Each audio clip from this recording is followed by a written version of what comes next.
आदरणीय revenue minister Shri Chandrashekhar Bawankule जी, ACS साहब श्री विकास खरगे जी, Shri Ravindra बिनावाड़े IGR साहब और NIC और एनएसएल टीम के सभी सदस्यगण, आज एकल अनुबंध जो आदरणीय finance minister Shrimati Sitharaman 19 February 2025 को जिसकी घोषणा की गई थी, कस्टम के जितने भी विभिन्न परिस्थितियों में जो बॉन्ड स्वीकार किया जाता है, जिसके द्वारा जो ड्यूटी का जो ड्यूटी रिसीट की जाती है उसको पोस्टपोन होता है। बॉन्ड है ये व्यापारी और कस्टम डिपार्टमेंट के बीच में, जिसके द्वारा ड्यूटी अभी चार्ज ना करके हम उसको पोस्टपोन कर देते हैं। इस बॉन्ड की व्यवस्था को उसमें दो बड़े निर्णय लिए गए। एक तो ये कि जो विभिन्न परिस्थितियां कस्टम में बनती हैं जिनमें बॉन्ड लिया जाता है, उनके लिए सभी के लिए एक ही बॉन्ड लिया जाए, नंबर एक। और नंबर दो, जो भी बॉन्ड लिया जाए वो पेपर बॉन्ड ना हो करके वो इलेक्ट्रॉनिक बॉन्ड हो, जिसमें सभी जो राज्य हैं, राज्य सरकारें हैं, उनसे जो कस्टम का जो सिस्टम है उसको इंटीग्रेट किया जाए और जो पेपर बॉन्ड को बंद किया जाए। आज एक बहुत बड़ी खुशी की बात यह है कि आज ये एकल अनुबंध को इलेक्ट्रॉनिक प्लेटफॉर्म पे ले आया गया है। ये देखने में एक बहुत छोटा कदम लग सकता है, पर इसका जो प्रभाव अर्थव्यवस्था के ऊपर है वो बहुत बड़ा प्रभाव है, क्योंकि ये हमारे सभी इम्पोर्टर, एक्सपोर्टर और राज्य भर पूरे महाराष्ट्र, जो कि देश में जीडीपी के मामले में सबसे अव्वल है, वहां पर इस व्यवस्था का आना एक बहुत बड़ी ईज ऑफ डूइंग बिजनेस का कारण बनेगा। जो व्यापार है वो उसके ऊपर एक मल्टीप्लायर इफेक्ट पड़ेगा और विभिन्न प्रकार की जो परिस्थितियां हैं जो कस्टम में होती हैं, जैसे कि प्रोविजनल असेसमेंट है, प्रोविजनल रिलीज है, टेस्ट बॉन्ड है, वेयर हाउसिंग के लिए बॉन्ड लिया जाता है, जितने भी एक्सपोर्ट प्रमोशन स्कीम्स हैं उनमें भी बॉन्ड का प्रयोग किया जाता है, और भी बहुत सारी परिस्थितियां हैं। ये मैंने आपको केवल एक उदाहरण के तौर पे बताई है, और बहुत सारे इसके प्रयोगकर्ता हैं। इस जो स्कीम है या इस बॉन्ड की जो यूटिलिटी है उसको प्रयोग करने में importers, exporters, warehouse owners, shipping lines, transporters, custodians, CFSs, एसईजेड्स और बहुत सारे अन्य जो कस्टम के इकोसिस्टम में जितने भी स्टेक होल्डर्स हैं वो इस बॉन्ड का प्रयोग कर सकते हैं। तो मैं यही एक और सूचना मैं आपको देना चाहूँगा कि ये जो प्रक्रिया है इसको लाने पे धीरे धीरे हम सभी स्टेट्स के साथ जो सीबीआईसी, जो central board of indirect taxes end customs, विभिन्न जो स्टेट्स के संपर्क में था, तो हम लोग बहुत पहले ही, अभी पिछले महीने ही महाराष्ट्र स्टेट के संपर्क में आए, और ये मुझे बहुत खुशी हो रही है बताते हुए कि हमने 20 दिन के अंदर ही हमारी मीटिंग भी हो गई, हम लोगों ने उसको निर्णय भी ले लिया, जो कानूनी प्रक्रिया है उसको भी साथ लिया, पूरा कर लिया, और जो सिस्टम इश्यूज हैं उनको भी रिजोल्व कर लिया। और ये कहने की बहुत बहुत खुशी के साथ मैं ये कह रहा हूँ कि अभी जो है ये सुविधा ऑनलाइन आ चुकी है। इम्पोर्टर और एक्सपोर्टर्स ने ऑलरेडी इसको यूज करना शुरू कर दिया है। 2 बॉन्ड अभी तक इस पे जनरेट भी हो चुके हैं। हमारे यहाँ बहुत सारे लोग, बहुत सारे सर्विस यूजर इसको प्रयोग करने वाले हैं। मेरा ऐसा अनुमान है कि साल भर में कम से कम 50,000 जो लोग हैं इसका प्रयोग करें। धन्यवाद। महसूल विभागाअंतर्गत नोंदणी महानिरीक्षकाच्या माध्यमातून आणि केंद्र सरकारचं कस्टम डिपार्टमेंट यांच्या वतीने एकल अनुबंध, ई स्टॅम्प, ई बॉन्ड प्रणाली आजपासून राज्यामध्ये लागू झालेली आहे। माननीय केंद्रीय मंत्री निर्मला सीतारामन जी, माननीय मुख्यमंत्री देवेंद्र फडणवीस जी यांनी आपलं राज्य जे या प्रणालीवर नव्हतं आणि आजपासून आपलं राज्य आता ई बॉन्डवर आलेलं आहे. ही ऑनलाईन पेमेंट व्यवस्था आहे आणि NESL आणि NIC यांच्या माध्यमातून त्यांच्या योगदानातनं आमचे नोंदणी महानिरीक्षक आणि कस्टम विभाग या यंत्रणेने अत्यंत फास्ट 20 दिवसामध्ये ही प्रणाली डेव्हलप केलेली आहे. आता या ठिकाणी आमचे कस्टमचे ऑफिसर्सनी सांगितलं की किमान 50,000 डॉक्युमेंट्स, ज्या डॉक्युमेंटला ई बॉन्ड नसल्यामुळं देशातल्या इतर राज्याचे ई बॉन्ड वापरायचे. आणि ई बॉन्डवर ही प्रक्रिया आहे. ई बॉन्ड कुठलाही घेऊ शकतो आपण, राज्याच्या इतर राज्याचे ई बॉन्ड वापरू शकतो. महाराष्ट्राचे ई बॉन्ड नसल्यामुळं इतर राज्याचे ई बॉन्ड वापरायचे आणि 50,000च्या वर डॉक्युमेंटचं नुकसान हे महाराष्ट्र राज्याला व्हायचं. आता मात्र आपला ई बॉन्ड आल्यामुळं आता आमचे IGR बिनवडे, आमचे SCS खारगे साहेब, या ठिकाणी आशिष जयस्वाल जे राज्यमंत्री फायनान्स आहे आणि या ठिकाणी आमचे कस्टमचे आमचे अधिकारी आहेत. तर या ई बॉन्ड प्रणालीमुळे आता 50,000 डॉक्युमेंट्स या सिस्टीममध्ये आता ई बॉन्डवर राहणार आहे. या ठिकाणी ई स्वाक्षरी असणार आहे आणि जसं आयातदार, निर्यातदार आणि आमचे कस्टम अधिकारी असा डिजिटल स्वाक्षरीच्या माध्यमातून ई बॉन्ड चालणार आहे. कागदपत्र संपल्यामुळं पर्यावरण आणि किफायतदार, पर्यावरणपूरक आणि कागदच आता नसणार आहे, ई बॉन्ड असणार आहे. त्यामुळं एक कागद छपाई, स्टॅम्प पेपर छपाई ही या ठिकाणी वाचणार आहे. रिअल टाईम पडताळणी होईल, कारण जेव्हा ई बॉन्ड असतं ते रिअल टाईम पडताळणी होत असतं, ऑनलाईन पडताळणी होत असतं. त्यामुळं एवढं कागदोपत्री रेकॉर्ड पाहण्यापेक्षा 1 मिनिटात आपण कुठलाही ई बॉन्ड पाहू शकतो, करार पाहू शकतो.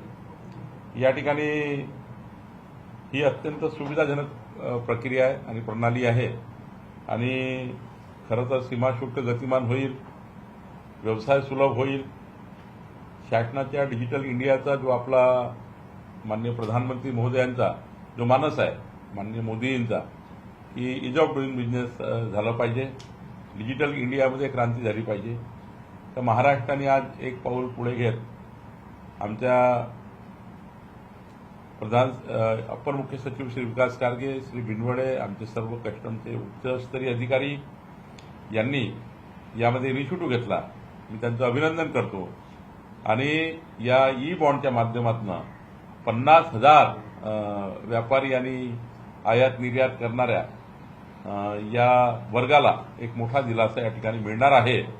यातनं या राज्याला अधिक पारदर्शकता येण्याकरता जे माननीय मुख्यमंत्र्यांनी सांगितलं आहे, गतिमान सरकार, पारदर्शी सरकार आणि लोकाभिमुख सरकार, या भूमिकेतनं आम्ही पुढे जातो.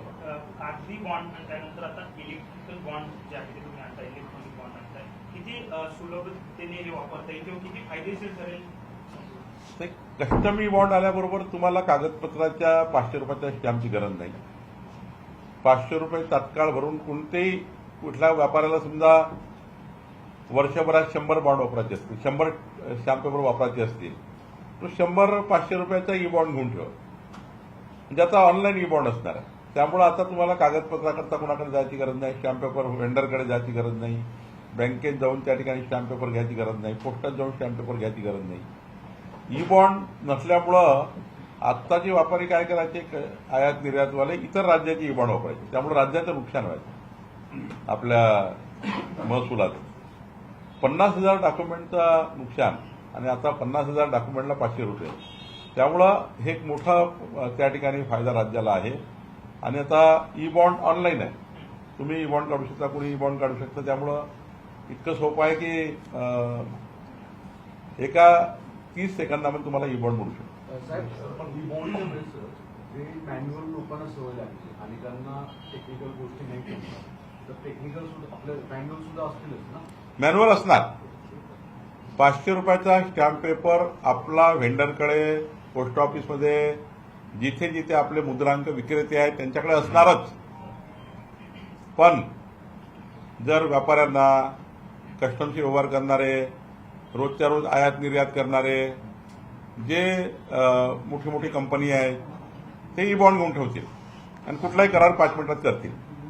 त्यामुळं मला असं वाटतं असा ई बॉन्ड त्या ठिकाणी असणार आहे आणि असा ई बॉन्ड असेल आणि हा ई बॉन्ड काढता येईल. त्यामुळे हे एक मोठं पाऊल आहे. याच्यातनं राज्याला खूप मोठा जो आर्थिक फटका बसला तोही फटका बसणार नाही आणि माननीय प्रधानमंत्री मोदीजी आणि माननीय निर्मला सीतारामनजी आणि माननीय मुख्यमंत्री देवेंद्र फडणवीसजी यांनी या एकल अनुबंधाला तात्काळ मान्य करा, तात्काळ लागू करा हे सुचवलं होतं. आता राज्यांनी, हे 17वं राज्य आहे, 17वं की 17वा राज्य आहे देशातला, की आपण आता हे प्रणाली आज उशिरा झाली पण 20 दिवसात आम्ही केली. ई-बॉन्डमुळे महसुलात काही फरक दिसेल का? एक आणि दुसरं, सायबर क्राईमच्या घटना वारंवार वाढताना पाहायला मिळतात, त्याच्यापासून सुरक्षित आपण हे ई-बॉन्डच होणार. 50,000 डॉक्युमेंटचा प्रश्न आहे. 50,000 डॉक्युमेंट जे वर्षाला लागतात, ई बॉन्ड म्हणजे लागतात, 500 रुपयाचे स्टॅम्प घ्यावे लागतात या सेक्टरमध्ये, कस्टम, निर्यात, आयात सेक्टरमध्ये. तर 50,000 डॉक्युमेंटचा जेवढा त्या ठिकाणी ई बॉन्डचा आपल्याला आता इन्कम वाढणार आहे, हा महसूल वाढणार आहे. आणि हे जे महसूल होतं हे इतर राज्यात कुठेतरी डिस्ट्रीब्यूट व्हायचं, कारण कुठल्याही राज्याचा ई बॉन्ड केंद्र सरकार असल्यामुळं ई बॉन्ड हा कुठलाही चालायचा. आता राज्याला ई बॉन्ड नसल्यामुळं कुठल्याही राज्याचा ई बॉन्ड घेऊन आपला करार करायचे. आता राज्याचा ई बॉन्ड असल्यामुळं आता करार करता येणार नाही, आपल्याच राज्याचा ई बॉन्ड चालेल. सायबरचाही काही याच्यामध्ये, कारण एनआयसी आणि एनईएसएल हे या ठिकाणी इन्व्हॉल्व आहेत, त्यामुळं कुठलाही सायबरचा धोका नाही. सर, तुम्ही ज्या पद्धतीने सांगता तर इम्पोर्ट एक्सपोर्ट बिझनेसवाल्यांना की जसं एज्युकेशनचे काही डॉक्युमेंट काढण्यासाठी पण स्टॅम्प पेपरची गरज लागायची, त्यासाठी पण ह्याचा वापर करता येणार आहे का? कशा पद्धतीने? ई स्टॅम्प आहे, तो ई स्टॅम्प आहे, त्याला ई स्टॅम्प घेता येतो. हा ई बॉन्ड आहे, बॉन्ड पेपर तयार करण्याकरता ई बॉन्ड, आणि तो स्टॅम्प पेपर आपण मागेच केला.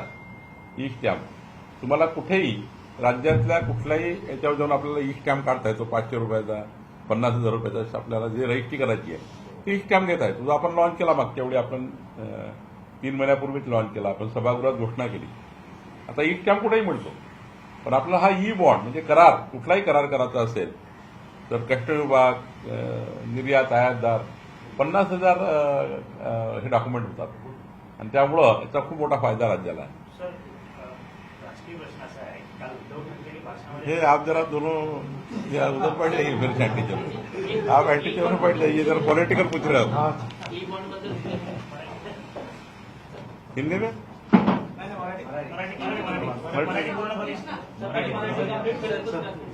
सर, आप यार बैठी ना.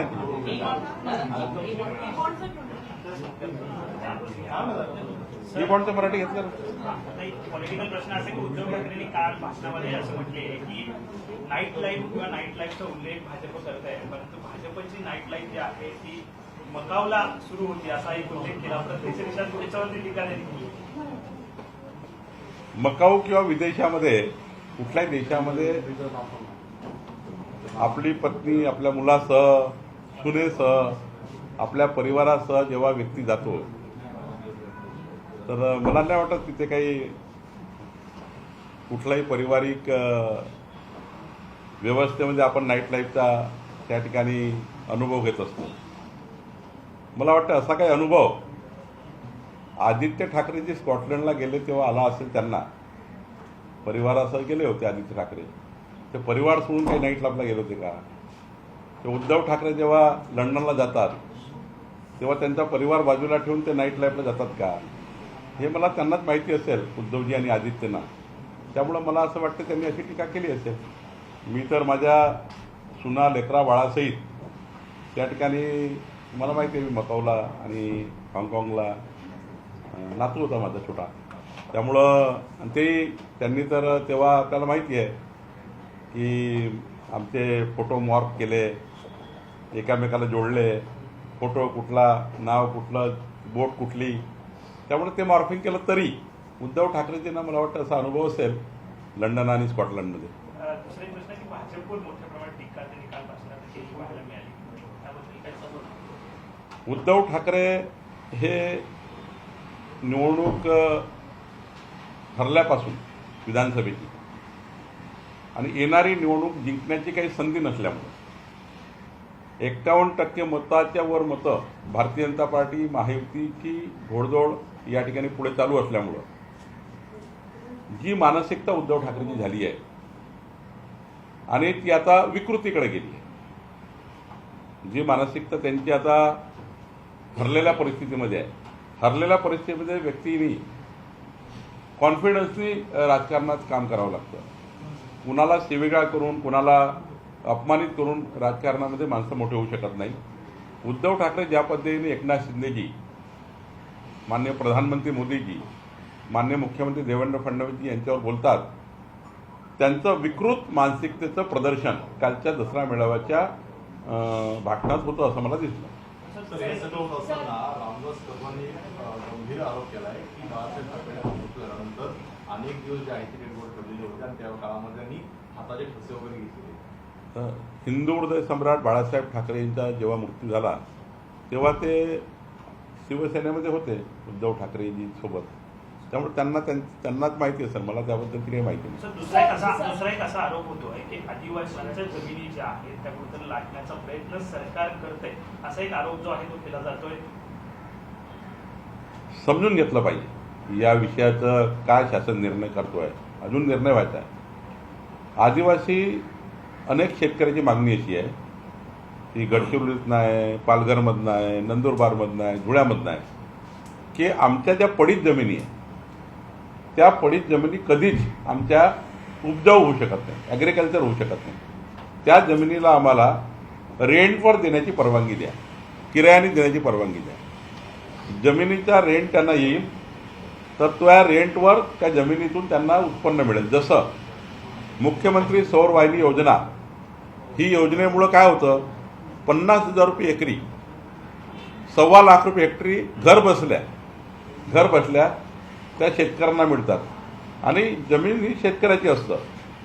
आणि हा जो करार होणार आहे लीजचा किंवा रेंटचा करार होणार आहे हा कलेक्टरसमोर रजिस्टर होणार आहे. त्यामुळं आदिवासीच्या कुठल्याही हक्काला धोका नाही, आदिवासीचं कुठलं हक्क डावलता येत नाही. आदिवासी जमीन आदिवासीच्या नावावर राहणार. मात्र पडीत जमीन, खडकाळ जमीन जी आहे त्या जमिनीतनं आदिवासी समाजाला, आदिवासी व्यक्तीला, आदिवासी शेतकऱ्यांना त्या जमिनीचं रेंट मिळेल, किराया मिळेल. याकरता त्यांना एक रेंट करण्याची किंवा त्या ठिकाणी जमीन किराया देण्याकरता सरकारची परवानगी पाहिजे होती. ती परवानगी देण्याचा शासन निर्णय अजून विचारात आहे, पूर्ण झाला नाही आहे. त्यामुळं आदिवासी समाजाला जे या ठिकाणी भडकवणारे काही लोक आहेत त्यांनी केलेला हा प्रयोग आहे. साहेब, जरांगे यांनी आज एक भूमिका मांडली की शासनातल्या कर्मचाऱ्यांचे पगार हे काही निश्चित रक्कम कट करावी. जो शासनाने निर्णय घेत आहे की साखर कारखानदारांकडनं पैसे कट करायचे, वास्तविक कारखानदार हे शेतकऱ्यांकडनं, ऊस उत्पादकांकडनं पैसे कट करतील. त्याच्याऐवजी शासकीय कर्मचारी जे आहेत त्यांच्याकडनं 2,500, 5,000, 10,000 जसं वेतन त्यांचा अधिक आहे त्या प्रमाणामध्ये खर्च करावं. महसूल मंत्री किंवा सर्वात जास्त अधिकारी जे यंत्रणा आहेत तर ते तुमच्या अक्षरात येतात. या संदर्भात तुमची भूमिका काय असेल? कुठल्याही अधिकाऱ्याची, कुठल्याही व्यक्तीचे पैसे कपात करून देण्याची काही गरज नाही. शासन दिवाळीपूर्वी शेतकऱ्यांना योग्य पद्धतीने, शेतकऱ्यांना, मला हा दावा करता येणार नाही की जे काही पूर्ण पिकवणार होते शेतकरी ते पूर्ण मिळणार आहे त्यांना, पण शेतकऱ्यांना समाधान होईल असा निर्णय माननीय मुख्यमंत्री देवेंद्र फडणवीसजी, आपले एकनाथ शिंदेजी, माननीय अजित पवारजी घेणार आहेत. त्यामुळं हे जे याच्यातून कपात करा, त्याच्यातून कपात करा याची वगैरे फार गरज भासणार नाही. मला वाटतं आमचे मुख्यमंत्री आणि आमचं सरकार निर्णय घेईल. सर, उद्धव ठाकरे ने कहा है कि अगर Marathi Hindi 1 minute, I represent Hindi channel. बाद में अगर उद्धव ठाकरे की सर, अगर आपकी दूसरी जगह सरकार मनोज आती जरांगे है, पाटिल 1 मिनट प्लीज, आपकी सरकार आती है तो मुंबई अदानी को दी जाएगी, जैसे अनिल साटम ने कहा कि अगर उद्धव ठाकरे की सरकार आती है तो हर रोड मोहम्मद अली रोड हो जाएगा। इसके बारे में आपकी क्या प्रतिक्रिया है? देखिए, ना हमारी सरकार ने कभी ऐसा निर्णय किया है, ना कभी करेगी। माननीय देवेंद्र फडणवीस जी की सरकार, हमारी सरकार मुंबई के डेवलपमेंट के लिए प्राइवेट प्लेयर्स को साथ में लेकर गरीब व्यक्ति के लिए घर बनना चाहती है और इतना बड़ा इंफ्रास्ट्रक्चर डेवलप होने जा रहा है। जो धारावी पुनर्विकास प्रकल्प जो पूरे वर्ल्ड में गरीब लोगों को घर देने वाला इतना बड़ा प्रोजेक्ट कहीं नहीं है, वो प्रोजेक्ट को लेकर उद्धव ठाकरे का, उनके चाहने वालों का पेट दर्द होता है, क्योंकि उन्होंने कभी मुंबई के बारे में विचार नहीं किया। देवेंद्र फडणवीस सरकार ने किया, एकनाथ शिंदे जी ने किया, हमारे अजीत पवार जी की सरकार ने किया है। तो ये उनको जलन होती है कि मैं नहीं कर सका, वो देवेंद्र फडणवीस जी कर रहे हैं। इस वजह से वो पॉलिटिकल एजेंडा लेकर ये बात कह रहे हैं। मुझे लगता है उद्धव ठाकरे जी की मानसिकता विकृत रूप से सामने आ रही है। हारने के बाद उद्धव ठाकरे, विधानसभा चुनाव में हारने के बाद उद्धव ठाकरे जी मुंबई भी नहीं जीत पाएंगे, ऐसा उनको मालूम हो गया है।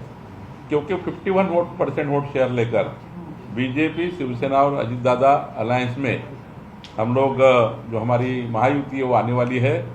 इसलिए वो विकृत मानसिकता में, गिरी हुई मानसिकता में टीका टिप्पणी करते हैं। कभी वो अडानी के ऊपर करते हैं, कभी अंबानी के ऊपर करते हैं। उद्धव ठाकरे जी कई बार अडानी के साथ बैठे हुए हैं। मैं अभी यहाँ पॉलिटिकल बात करना ठीक नहीं है, लेकिन जब जब उद्धव ठाकरे खुद के लिए बात करते हैं तो फिर उनके लिए अडानी जी भी एक हो जाते हैं, उनके लिए अंबानी जी भी एक हो जाते हैं। सारे व्यावसायिक उनके लिए वो मित्र बन जाते हैं। और जहाँ पॉलिटिकल बात आती है वो बताते हैं कि मुंबई बेचने वाले हैं। हमारी सरकार, देवेंद्र फडणवीस सरकार, मुंबई को कभी भी मजबूती रखेगी, सुरक्षित रखेगी। और जहाँ पर प्राइवेट पार्टिसिपेशन लेके कोई प्रोजेक्ट करना है, वो तो इस देश में, पूरे विश्व में यही है कि प्राइवेट पार्टिसिपेशन से कई प्रोजेक्ट होते हैं। उस प्रकार से मुंबई को धारावी पुनर्विकास प्रकल्प को लेकर सरकार आगे जा रही है, इसमें कोई नई बात नहीं है। सर, आज से राज्य में ई बॉन्ड की फैसिलिटी जो है वो आप शुरू करने जा रहे हैं। महाराष्ट्र 17वां राज्य होगा। कितना इससे फायदा होने वाला है महाराष्ट्र के नागरिकों को? आज महत्वपूर्ण निर्णय महाराष्ट्र सरकार ने लिया है। हमारे प्रधानमंत्री मोदी जी, हमारे फाइनेंस मिनिस्टर निर्मला सीतारमण जी, माननीय मुख्यमंत्री देवेंद्र फडणवीस जी ने ई बॉन्ड की जो सुविधा है वो महाराष्ट्र सरकार ने करनी चाहिए। हमारा जो स्टैम्प डिपार्टमेंट है, जो रजिस्ट्रेशन डिपार्टमेंट है, और इधर केंद्र सरकार का कस्टम डिपार्टमेंट है, दोनों डिपार्टमेंट एक आकर, NESL और NIC एक आकर, इन्होंने एक पिछले 20 दिनों में इनिशिएटिव लिया। और इस इनिशिएटिव का परिणाम आज ऐसा हुआ कि 50,000 जो डॉक्यूमेंट्स जो रोज होते, पूरे साल भरे में होते हैं, ये डॉक्यूमेंट्स को अभी जो बॉन्ड लगता है, 500 रुपये का स्टैम्प लगता है, तो इसको ई बॉन्ड कर दिया गया। अब ई बॉन्ड करने से कोई भी व्यापारी हो, कोई भी व्यक्ति हो, ये ई बॉन्ड इस तरह से, जो मेरे हाथ में है, इस तरह से वो ले सकता है और अपना डॉक्यूमेंट का बॉन्ड कर सकता है। क्योंकि जब बॉन्ड करते हैं, हम करार करते हैं, तो उसके लिए स्टैम्प लगता है। तो इस प्रकार का वो ई बॉन्ड होगा, जिसके लिए 50,000 डॉक्यूमेंट्स ई बॉन्ड का फायदा लेंगे। और मुझे लगता है ये बहुत बड़ी पहल है। इससे महाराष्ट्र का जो राजस्व है, जो हमारा लॉस होता था, क्योंकि ये जो राजस्व है, ई बॉन्ड देश का कहीं भी लेकर आप कहीं भी यूज कर सकते हैं। तो यहाँ के जो 50,000 डॉक्यूमेंट है, वो दूसरे ई बॉन्ड लेकर, दूसरे राज्य के ई बॉन्ड लेकर वगैरह डॉक्यूमेंट कर रहे थे ये कस्टम के ऑफिसर। अब कोई भी व्यक्ति महाराष्ट्र का ही ई बॉन्ड लेगा। राहुल गांधी कोलंबिया में थे, उन्होंने एक बार फिर कहा कि भारत का लोकतंत्र जो है वो खतरे में है।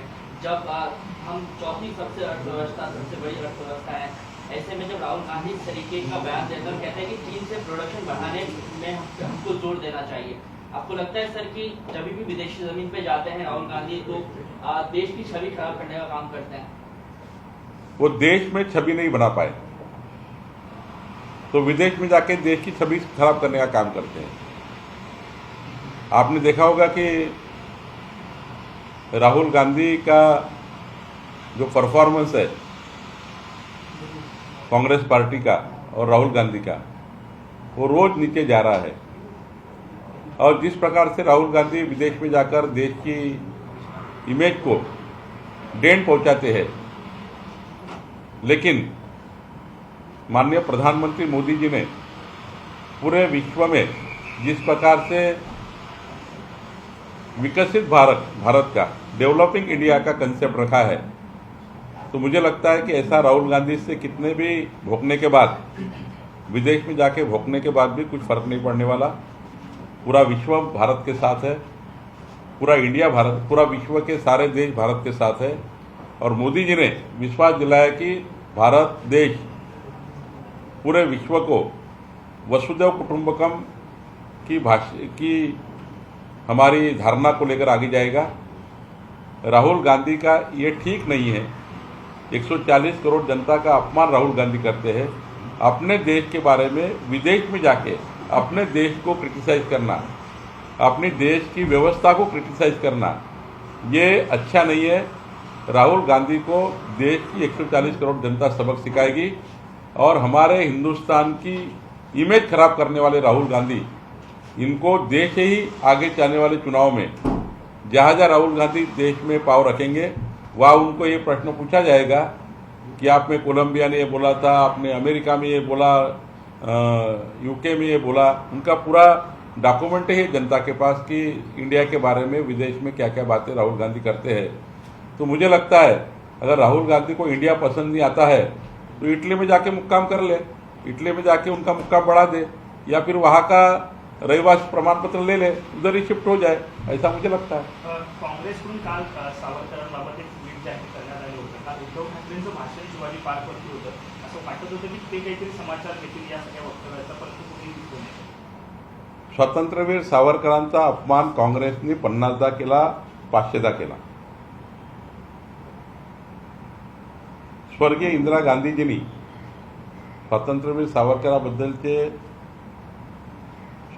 सावरकरांना सन्मानित करण्याची डाक तिकीटपर्यंत त्या ठिकाणी स्वातंत्र्यवीर सावरकरांबद्दल सन्मानित करण्याचं काम केलं।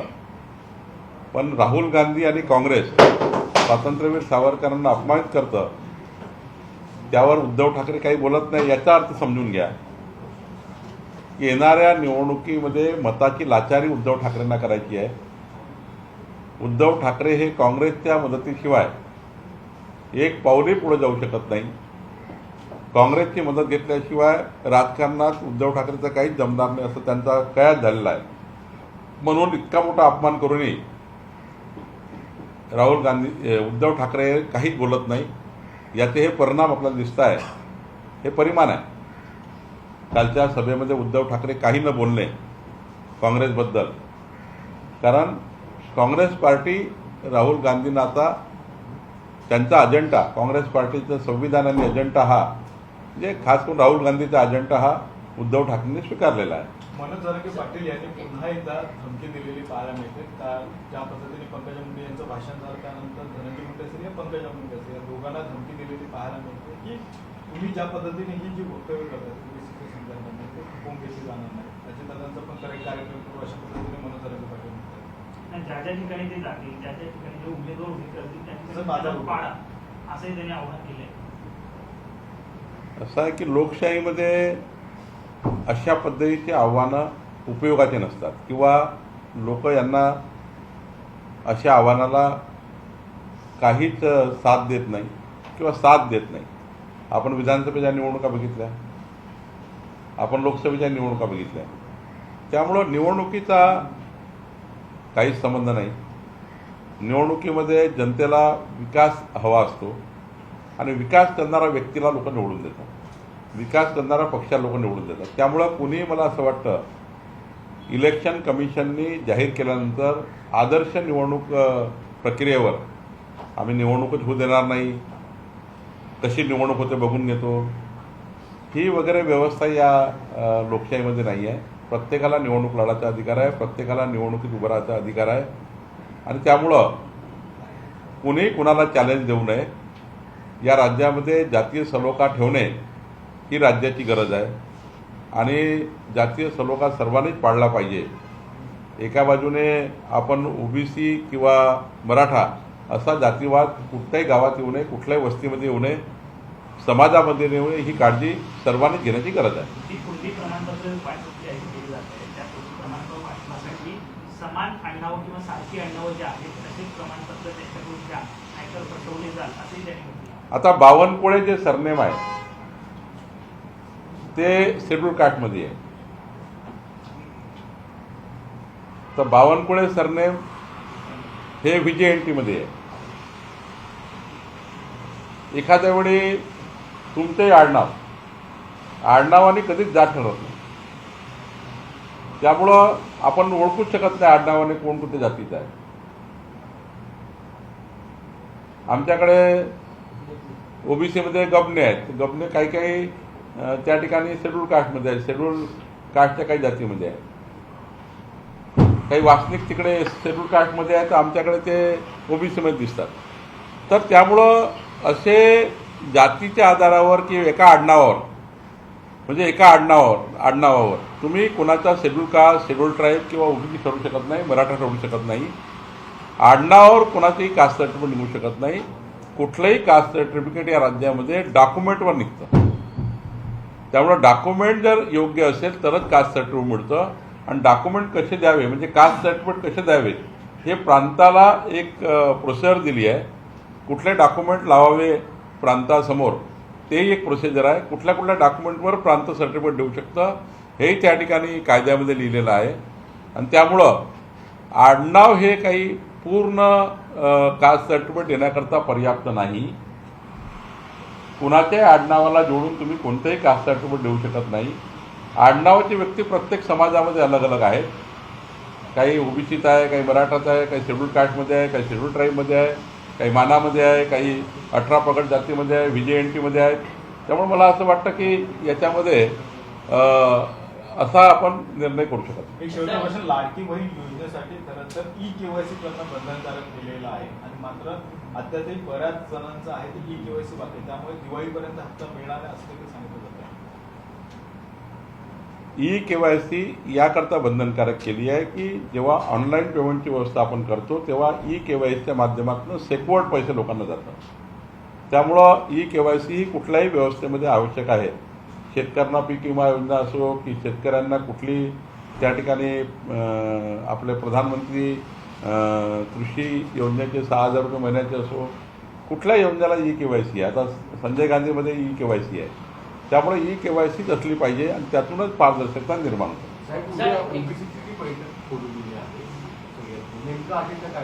नाही, माननीय विजय वडेट्टीवारजींनी काही प्रश्न उपस्थित केले आहे आणि विजय वडेट्टीवारजींनी जे प्रश्न उपस्थित केले आहे त्या प्रश्नाच्या आधारावर माननीय मुख्यमंत्र्यांनी बैठक बोलवली आहे. त्या बैठकीत त्यांचा जो काही समज झाला आहे GR संबंधाने असेल किंवा त्यांच्या काही ओबीसीच्या बद्दलच्या मागण्या आहेत, मी त्या बैठकीला आहे. त्यामुळं त्या बैठकीमध्ये ओबीसी संदर्भाने विजय वडेट्टीवारजींनी काही जे शासनाकडे मागण्या केल्या त्या मागण्यावर बैठक आहे. सर, ऑपरेशन सिंदूर को लेकर एयर चीफ मार्शल अमरप्रीत सिंह ने एक बड़ा बयान दिया. उन्होंने कहा कि किस तरीके से इंडियन एयरफोर्स ने पाकिस्तान के 5 F-16 जहाज जो है वो गिराए. लगातार इंडिया गठबंधन के लोग जो हैं वो ऑपरेशन सिंदूर की सफलता को लेकर सवाल खड़े कर रहे थे, लेकिन अब जब एयर चीफ मार्शल का बयान आया उन्होंने खुद कहा है कि 5 फाइटर जेट जो हैं पाकिस्तान के गिराए गए हैं. उसके बाद आप क्या समझते हैं कि जो कमेंट किए जा रहे थे ऑपरेशन सिंदूर की सफलता को लेकर उस पर विराम लगेगा? एयर चीफ मार्शल जी ने जो बोला है उसके ऊपर तो भी कम से कम इंडिया आघाड़ी वाले राहुल गांधी, उनके बगल बच्चे जो सिंदूर ऑपरेशन पर प्रश्न चिन्ह खड़े करते हैं, उनने वो बयान सुन लेना चाहिए और इसके बाद देश के सैनिकों की शौर्यों पर, उनने किए हुए हिंदुस्तान के लिए जिस प्रकार से धैर्य से काम किया है, हिंदुस्तान को मजबूत करने का, पाकिस्तान को उद्ध्वस्त करने का, तो इसके ऊपर कम से कम अभी दोबारा टिप्पणी सैनिकों के खिलाफ ना हो। एयर चीफ मार्शल ये देश की बहुत बड़ा व्यवस्था का भाग है, तो मुझे लगता है कांग्रेस पार्टी के बगल बच्चे सुन ले और दोबारा ऑपरेशन सिंदूर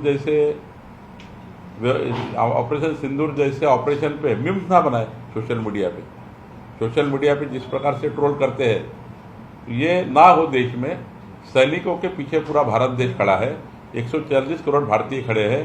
हमारे प्रधानमंत्री मोदी जी ने पूरा अधिकार सैनिकों को दिया है और सैनिक मजबूत कर रहे हैं देश को, और मुझे लगता है ये बहुत बड़ी बात है हमारे चीफ एयर मार्शल ने बोला है। कल दशहरा रैली थी और दशहरा रैली में पीएम के ऊपर तंज कसा गया। संजय राउत ये कहते हैं कि दिल्ली के रावण को जलाना होगा। कांग्रेस के नेता हैं उदित राज वो कहते हैं कि प्रधानमंत्री नरेंद्र मोदी आधुनिक जो है वो रावण है। इस तरीके के बयानबाजी जब विपक्ष के नेता प्रधानमंत्री को लेकर कहते हैं तो आप क्या संदेश देना? कौन सुन रहा है उनका? संजय राउत को सुनता कौन है? उनके ही ताली बजाने वाले 25 लोग सुनते हैं, उसमें से 20 लोग उनको गाली देते हैं सुनने वाले में। तो मुझे लगता है आप संजय राउत जी को इतना मत देश का वगैरह नेता बनाइए। उनका वो जरा कद है ना, वो कद इतना बड़ा नहीं है कि वो प्रधानमंत्री मोदी जी पे टीका कर ले और भारतवासी सुन ले। संजय राउत को सिर्फ अपनी इमेज, अपना मीडिया में, आपके मीडिया में रोज आना रहता है और प्रधानमंत्री जी को, मुख्यमंत्री जी को क्रिटिसाइज नहीं करेंगे तो उनका बयान चलेगा नहीं टीवी पर, इसलिए बोलते रहते हैं। लेकिन सुनता कौन है?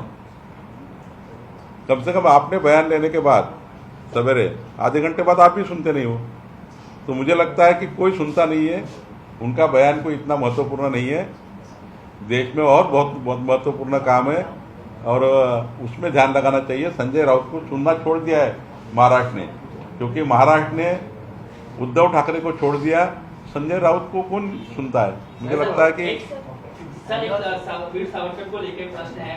लगातार कांग्रेस जो है कल एक बार फिर सावरकर को का अपमान किया गया, माफी वीर जो है उन्हें बताया गया। इस तरीके से बार बार जो अपमान किया जाता है सावरकर का, उसको लेकर आपका क्या कहना है?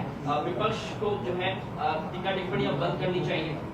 स्वतंत्र वीर सावरकर जी के ऊपर जब भी उनको क्रिटिसाइज करते हैं, स्वतंत्र वीर सावरकर के प्रतिमा को लेकर कांग्रेस उनको नीचे दिखाती है। आपने देखा होगा कि राहुल गांधी जब स्वतंत्र वीर सावरकर को निचला भाषा में बोल रहे थे, तब आदित्य ठाकरे ने बुल्डाना में जाकर, शेगांव में जाकर गले से गले लगाया राहुल गांधी को। कल का दसरा मेड़ावा में उद्धव ठाकरे से अपेक्षा थी कि कांग्रेस पार्टी के बारे में कुछ बोले, लेकिन वो गोदी में बैठे, वो कांग्रेस पार्टी के गोदी में बैठे। उनके सारे विचार स्वीकार कर लिए उद्धव ठाकरे ने, हिंदुत्ववादी विचार छोड़ दिए। इस वजह से कांग्रेस पार्टी को वो कुछ बोल नहीं सकते, क्योंकि चुनाव सामने है।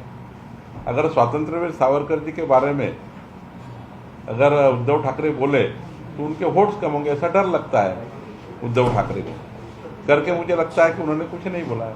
सर एक सवाल है।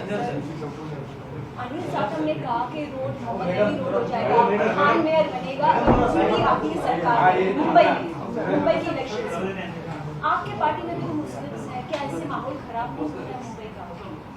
नहीं, अमित साटम ने जो बोला है वो किसी संदर्भ को लेकर बोला होगा, लेकिन हमारी पार्टी सभी समाजों को लेकर साथ में चलती है। हमारे पार्टी में बहुत से नगर सेवक जो हिंदुस्तान में रहकर हिंदुस्तान की भाषा बोलता है, वो मुस्लिम समाज का व्यक्ति भारतीय जनता पार्टी में आदर्श से काम करता है, हिम्मत से काम करता है। लेकिन जिनको हिंदुस्तान में रहकर पाकिस्तान की बोली बोलना है, हिंदुस्तान में रहकर पाकिस्तान के लिए पटाखे फोड़ना है, उन लोगों के बारे में अमित साटम जी का कहना है। अमित साटम का कहना कोई हिंदुस्तान में रहने वाले प्रामाणिक मुस्लिम समाज के लिए नहीं है। तो वो जो उद्धव ठाकरे के रैली में पाकिस्तान के ध्वज फहराते हैं, परभनी में, नासिक में, धाराशिव में हमने देखा है, आपने देखा है कि परभनी के रैली में पाकिस्तान के ध्वज थे उद्धव ठाकरे जी के रैली में, उनके लिए ये कहा गया है